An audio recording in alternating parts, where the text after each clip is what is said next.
شی چې په کامه کې ډېر مشهور دی هغه شیریخ دی. د شیریخ تر څنګ په ژمي کې نو ګاڼۍ او ګني او شربت دا نو نور هغه نومونه دي چې کامه یې ډېره مشهوره کړې. مونږ راغلو چې ګوړه څنګه جوړېږي، دا ګنه چې څنګه کرل کېږي هلته عمدې خان تاسو سره خبرې وکړي. خو مونږ دلته یو ګاڼۍ ته راغلي یو. په دې ګاڼۍ کې ګورو چې تاسې هلته ولیدل چې ګني په هغه کې ورکول کېږي ګاڼۍ کې، د هغې ځینه شربت راوځي دې کړایي ته راځي. په دې کړایي کې اخوا ته اور دی بل دی، په اور باندې دا خوټول کېږي، د دې خیره وځي اخوا ته او شربت یې دلته پاتې کېږي. د دې نه وروسته بیا دا یو بل پړاو لري چې سانجق ته جوړېږي. بیا دغه ځای چې تاسې ګورئ دلته د دې ګوړې چکۍ کېږي. ځینې دوستان نو بیا فرمایش ورکوي او چهارمغز ورته راوړي. مونږ هم غوښتل چې لږ د چهارمغزي ګوړه جوړه کړو، ولې په دې نه پوهېدلو چې دا یوازې چهارمغز پکې نه لګېږي بلکې دې د سونډ او بل شی لاچي هم پکې لګېږي. مونږ اړ شولو چې مولویزاده ولیږو لاچي پسې او خپله ورته کینو، یو څه معلومات تاسو سره شریک کړو. نور به بشرمل به د ګاڼۍ مسؤل سره او د نورو خلکو سره خبرې وکړي چې دا ګوړه څنګه جوړېږي.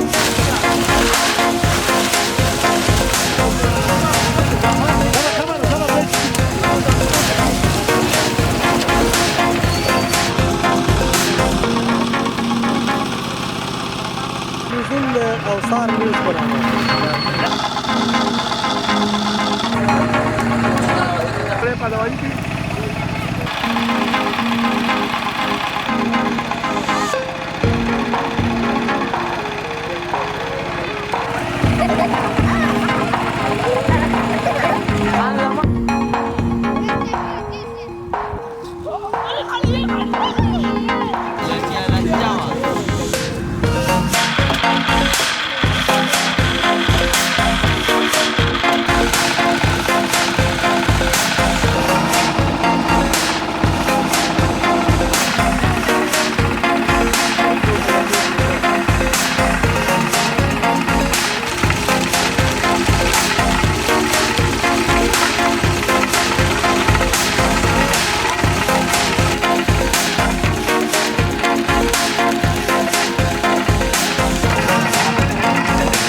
نور پروسیجر په تاسو ولې چې ګوړه څنګه جوړیږي. تاسو ولې دلته اور بلو په دې کړای کې شربت هغه شو، دا شربت پوخ شو بالاخره په ساجق باندې واوښته او دا اصل ترېنه جوړ شو. دلته تاسو دوستان ګورئ چې هر سړی ګنی رااخلي لیزي کې او دا سانجق ترېنه جوړوي. د دې وروستی پړاو دا دی چې دلته خلکو هغه راوړي دي چهارمغز، نو هغه سونډدار او چهارمغزدار ګوړه چې جوړېږي دا پکې اچوي. دغه جریان به اوس وګورو چې دا ګوړه څنګه جوړېږي. زموږ سره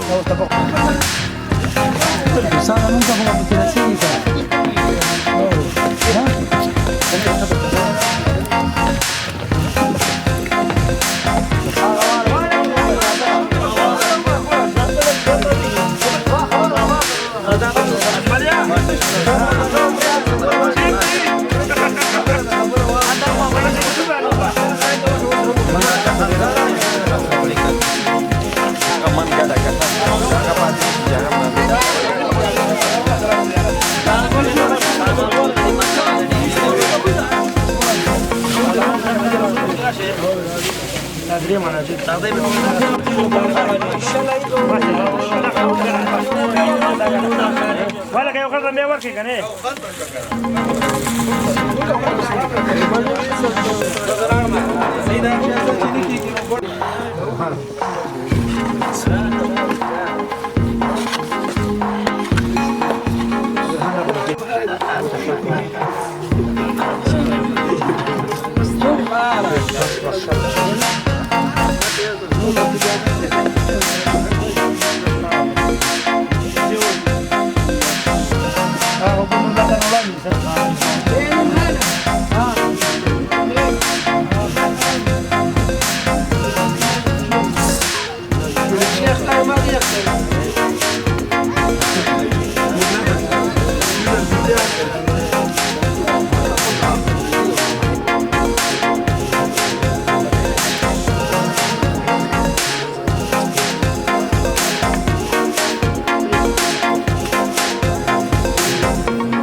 قدرمنو دوستانو سلامونه دا چې غني او ګوړه لسنه جوړیږي لمړیو کې دغه غني وي دا تاسو چې ګوري چې دغه غني دلته پټیو کې ولاړ دي انا غلطه چې تاسو ګوري سي خاور ښکاری هغه لاندې هم غني ښخ شوی دي همدغه غاڼې والا څخه ما پوښتنه وکړله چې غني څنګه کرل کیږي هغه راته وښودل چې تاسو به وګورئ وایي چې په غنمو وخت کې لکه دا اوس چې غنم کرل کیږي همدغه ژمي کې هغه هم ورسره یو ځای کرل کیږي د غنمو په پټۍ کې بیا د غنمو حاصل چې اخلي هغه نه وروسته دا بیا د میزان په میاشت کې غني رسیږي دغه غنیو راته د دې په اړه وویل چې دغه غني د 3 کلن غني دي او 3-4 کاله هم یو پټۍ حاصل کوي ډیر ساده سیستم کې کرل کیږي همدغسې په ترکاریو کې هم کرل کیږي دغه ځای دا بیا پاکوي ځي هلته ماشین ته وړي له دې څخه اوبه راوباسي اوبه یې چې هلته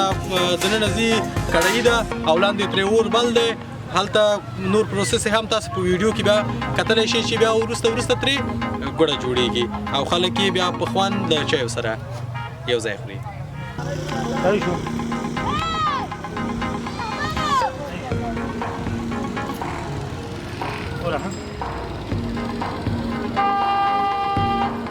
اوس خار وګوري راوخ